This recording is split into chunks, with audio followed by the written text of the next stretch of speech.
Amelia was only 11 years old when she first noticed the shadows beneath her bed. They weren't like regular shadows.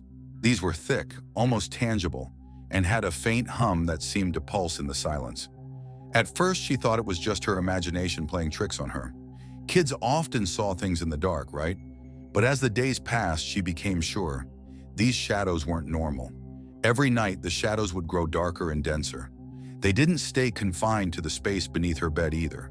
Slowly, they began to stretch out, spilling over the edges, creeping closer to where she lay.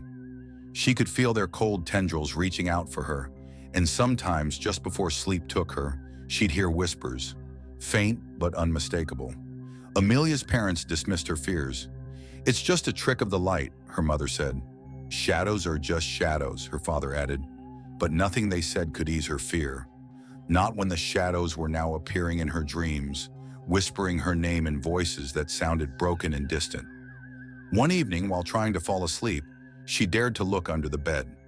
At first, she saw nothing but the darkness. Then her heart seized as two glinting eyes stared back at her, wide and unblinking. She gasped, scrambling back, pulling the covers over her head. The eyes remained burned into her mind, haunting her whenever she closed her eyes. That night, the whispers grew louder.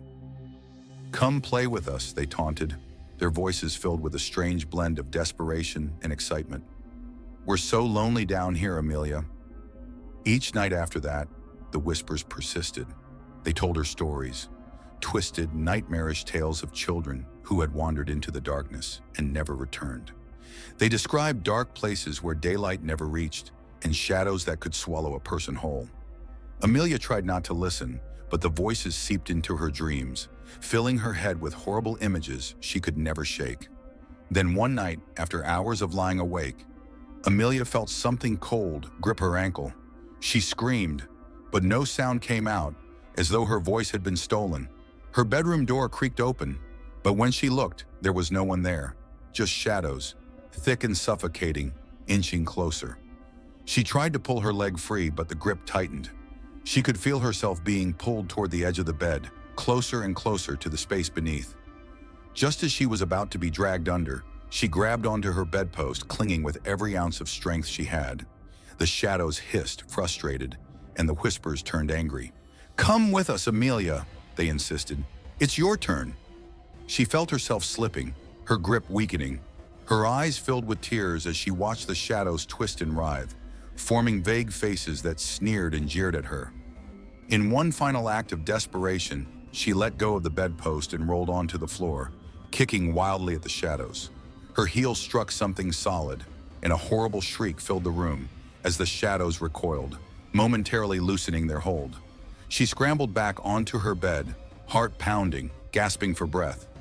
The shadows retreated, slinking back beneath the bed, but she could still feel their eyes on her, watching, waiting. In the morning, Amelia's parents found her curled in the corner of her room, shivering, muttering incoherently about the shadows. They took her to a doctor, then another, and eventually to a specialist. But no one could explain her condition.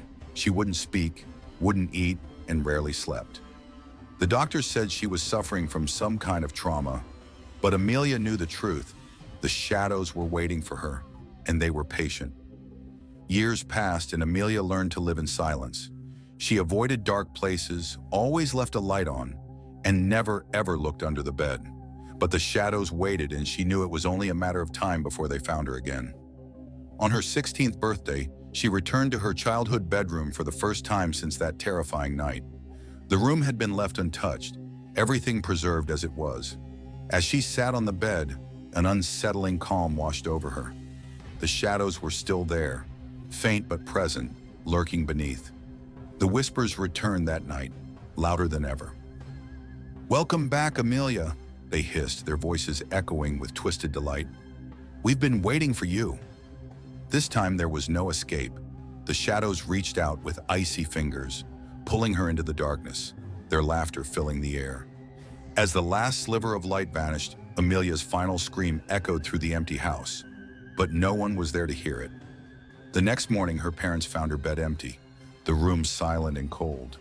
They searched everywhere, but she was gone, leaving only a dark, shadowy stain beneath her bed.